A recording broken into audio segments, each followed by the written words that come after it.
ছাত্র শিবিরেরও প্রভাব আছে, প্রশাসনের ছাত্র দলেরও প্রভাব আছে। এখন প্রভাব যাদের নাই তারা হলাম আমরা।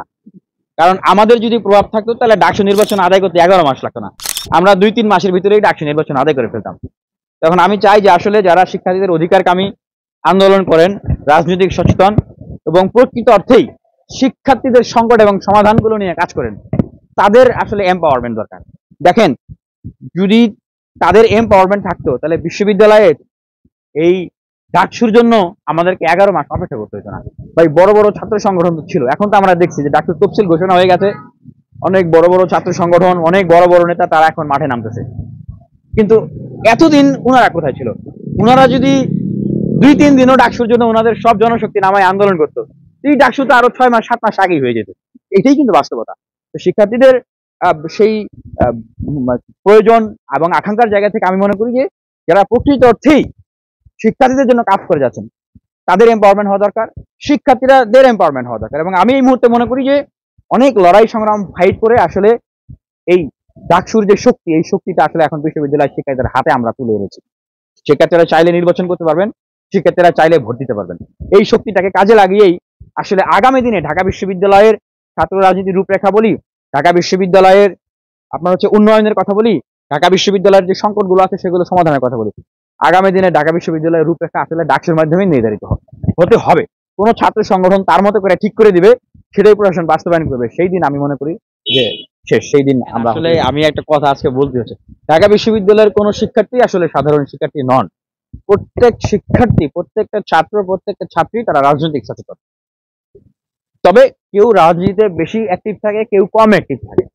আর ঢাকা বিশ্ববিদ্যালয়ের মতো একটা প্রতিষ্ঠানের বাস্তবতা যদি আমি বলি, যেই ছেলেটা পলিটিক্যালি কোনো ছাত্র সংগঠন বা কোনো রাজনীতির সাথে তার সেরকম কোনো অ্যাফিলিয়েশন নাই, দেখবেন যে 24 ঘন্টার ব্যবধানে উনি এই বিশ্ববিদ্যালয়ে রাজনৈতিকভাবে এমনভাবে গুরুত্বপূর্ণ হয়ে উঠেছেন যে উনি যা বলছেন বিশ্ববিদ্যালয়ে সেদিকে চলতে হচ্ছে, বিশ্ববিদ্যালয় সেই কথা মানতে চায়। এমনও হতে পারে যে পুরো বাংলাদেশে আসলে তার রাজনৈতিক বক্তব্য বা তার অবস্থানটা বাংলাদেশকে নাড়া দিয়ে দিচ্ছে। সুতরাং এটা বলার কোনো অবকাশ নাই যে ঢাকা বিশ্ববিদ্যালয় আসলে সাধারণ শিক্ষার্থী এরা এই করেছে সেই করেছে, আন্দোলন করেছে, মুভ করেছে, মাফ করেছে।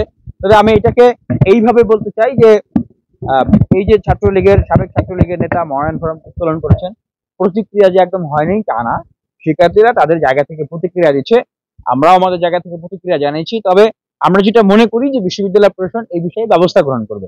সুতরাং আমাদের এই বিশ্বাস এবং আস্থার জায়গাটা এখনো আছে। তাই আমরা আসলে আগেই বড় ধরনের কোনো প্রতিক্রিয়া বা বড় ধরনের কোনো প্রতিবাদ করছি না। বিশ্ববিদ্যালয়ের পরিবেশটা শান্ত থাকুক, সুশৃঙ্খল থাকুক, উৎসব মুখর পরিবেশ থাকুক, এই কারণেই।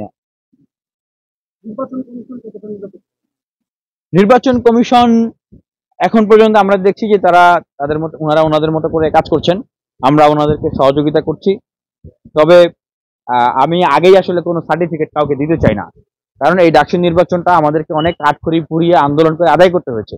আমাদের বিশ্ববিদ্যালয় প্রশাসনের প্রতি যে একদম শতভাগ আস্থা, ভরসা এবং ভালোবাসা আছে যে তারা সুন্দর করে একদম ভালোবেসে আমাদেরকে ডাকসু দিয়ে দিবে, তা কিন্তু না। আমরা বিশ্ববিদ্যালয়ের ভিতরগত অনেক জায়গা থেকে এই নির্বাচন আমরা বাধা পেয়েছি। সুতরাং নির্বাচন কমিশন তাদের মতো করে কাজ করবে, আমরা তাদের সমালোচনা করব যদি তারা বায়াসড হয় বা তারা যদি কোনো কারণে কোথাও কোনো ধরনের ব্যত্যয় ঘটানোর জন্য কাজ করে, আমরা সেটা প্রতিবাদ করব। অবশ্যই এখন পর্যন্ত তারা যে কার্যক্রমগুলো করছে আমরা তাদেরকে ধন্যবাদ জানাই।